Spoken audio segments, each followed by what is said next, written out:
Losing is never an option. No excuses. We will succeed. Hello. It's Antoinette. I figured I'd kick off today's show a little bit different. I want you to take notice of this flyer. I participated in this 7-day healing and transformational devotional journey. The largest photo is Mrs. Takandra L. Brown. She was the host and she produced this paperback and ebook version of this devotional. Now, you are about to see the video that I submitted for this tour.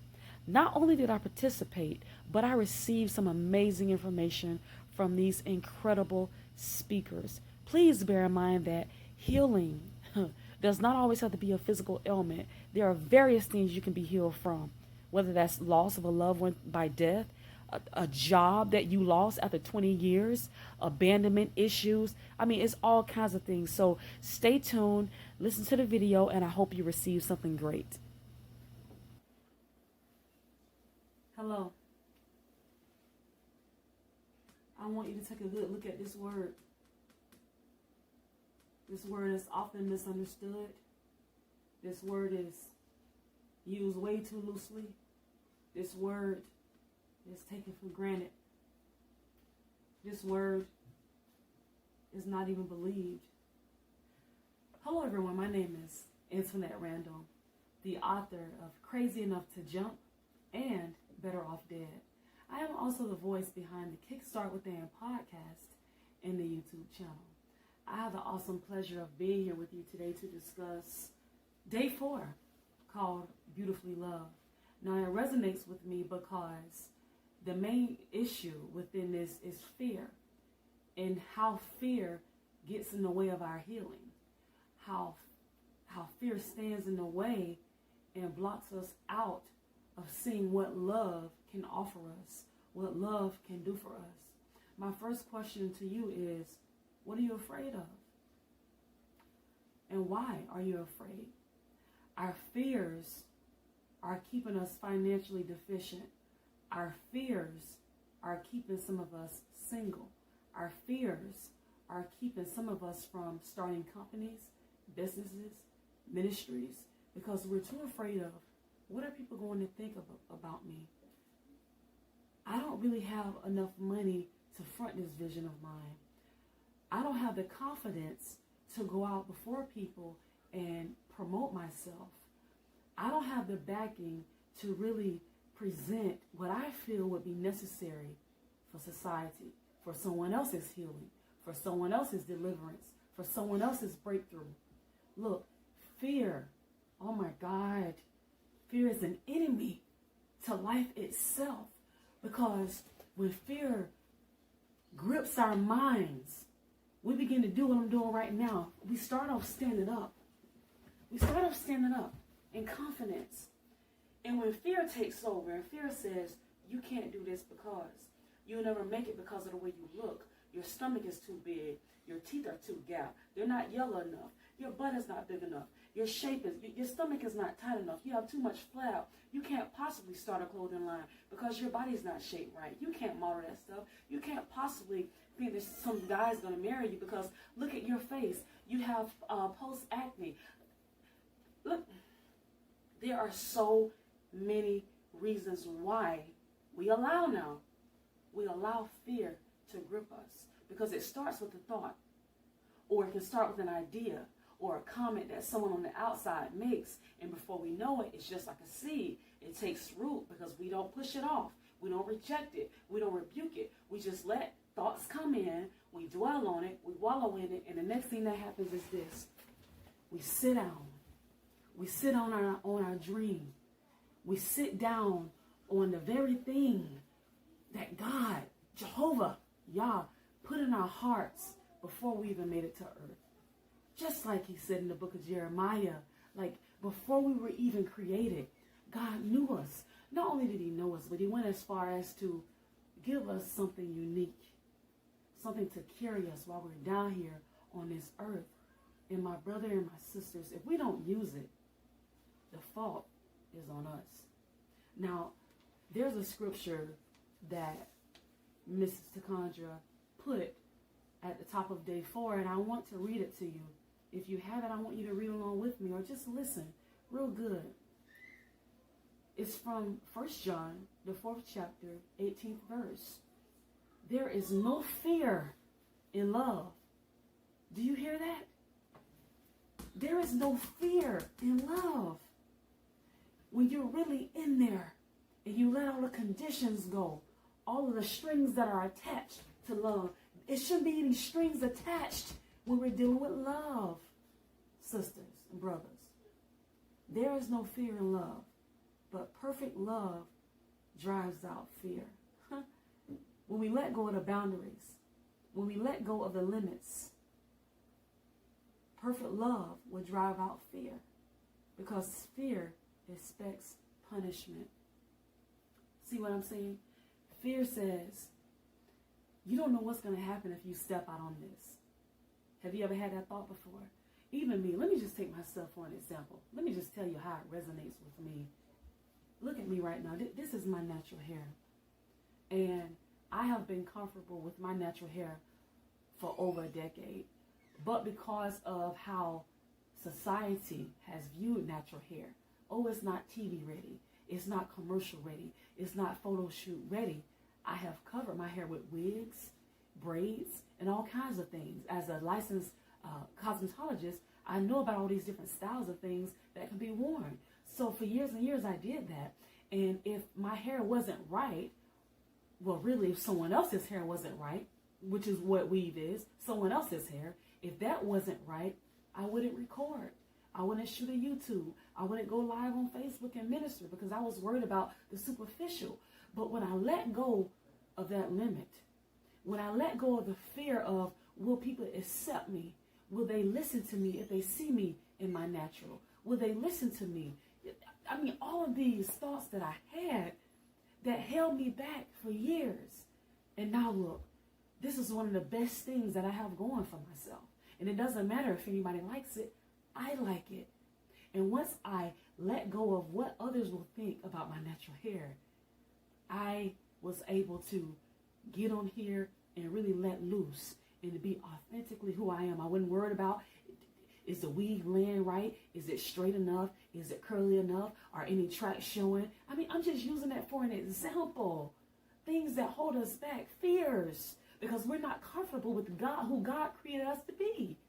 Our natural selves. Not saying not to wear makeup, not saying not to be superficial or to have all these add-ons and enhancements to feel better about yourself. Go right ahead. But what I'm saying is sometimes we are fearful about the very thing that will catapult our lives. Some of us are living in misery right now. That's why we chose to get on this healing journey, because we're not healed. We're trying to figure out, what are these areas that I need to work on in order for God to heal me? Let me tell you something. Healing is already here.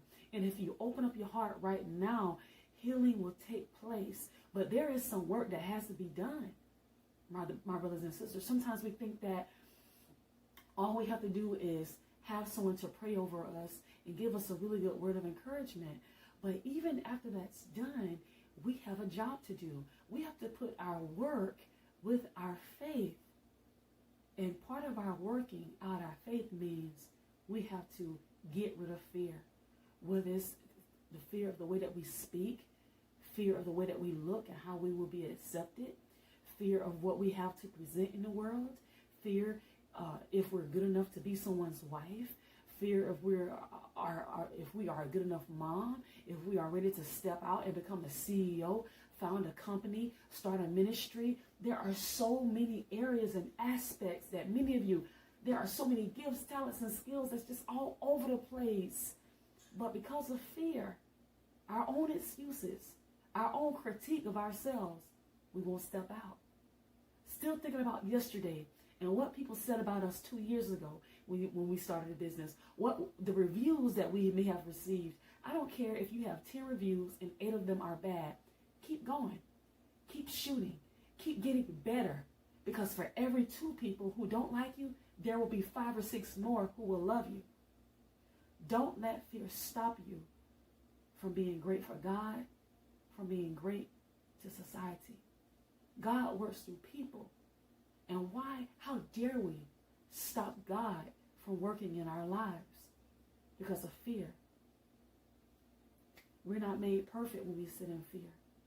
And if I can leave you with anything, with my own experience, fear held me down for so long.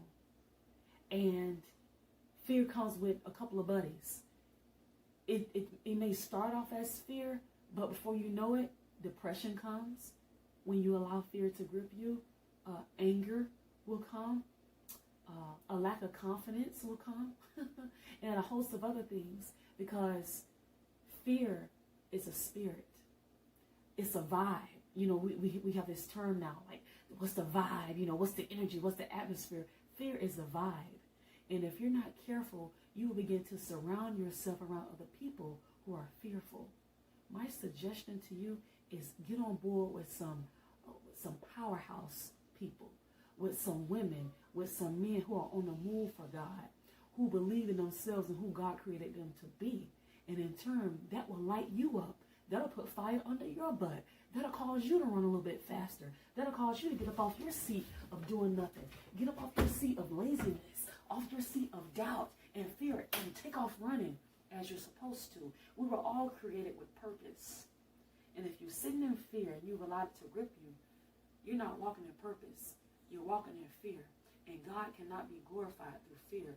Your life cannot grow. You cannot see success, and definitely not longevity. Because you can have success for 6 months and then flop. But longevity means you constantly soar. You're constantly moving up from level to level, from glory to glory. That's how we're supposed to do. Like God, God is ever moving, ever blossoming. And if we are the light of the world, the salt of the earth, we're supposed to be the same way. You know, the Christ, Jesus made a statement, and he said, these things that you see me do, you shall do them in greater. Now, I want you to look at your life. Are you exercising any of those things that Christ did? Walking around healing people? Walking around speaking a word and people were delivered? Demons were cast out? People found out who they were? Their faith was increased after they had an encounter with Christ? After people have an encounter with you, their lives are supposed to be changed. But if you're walking around in fear, man, you're just like a light that has been put under a table. Or you're just like this. Oh, look at this one. There we go. Your lights have been blown out. That's what fear would do to you if you never get healed. My brothers and my sisters, healing is here. All you have to do is receive it and take the necessary steps to get better. It's a daily walk. It's not a one-stop shop where you get healed today. Oh yeah, I'm good to go. And tomorrow and 6 months from now, you're just on this long shot. No, sometimes you have to stop in for a check-in and get re-gassed up, get refueled. So sometimes you might have to even encourage yourself along this walk. Healing. I made a video a few weeks ago that was called, Do You Want to Be Healed or Not? And then I came up with the part 2, and it's on YouTube if you want to check it out. It's called, Do You Want to Be Healed or Not?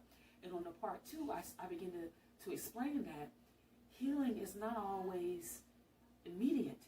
Sometimes healing comes over the course of time. Sometimes we have to learn how to create our healing. After we pray, after we meditate, after we get that good advice, after we get that good prayer and someone intercedes for us, we have to walk out our healing. For instance, if you've had bad eating habits for years and years and now you decided to go vegan, or you've decided to eat more fruit and vegetables, to exercise more, that's a day-to-day walk.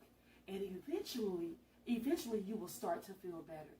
Eventually you will see a change within your health and the different report that you would get from your doctor. It's not, hey, tomorrow I'm going to start eating healthy, then I'm going to go to the doctor the day after that, and I'm expecting all of my tests to be just perfect, 100%, everything is great. No, it may take you 6-7 months in order to see better results. And so that's what I mean by some healings can take time. So don't be discouraged if you find that you're still struggling with something. You feel like you're maybe 30%, there, or 70% there, but you still have another 30% you're working on. It's okay, because over the course of time, your healing will come. Once again, my name is Antoinette Randall, and it's been my absolute pleasure to talk to you guys about perfect love and how fear can stand in the way of our healing. Stop that train today. Tell fear, you got to go. You got to go.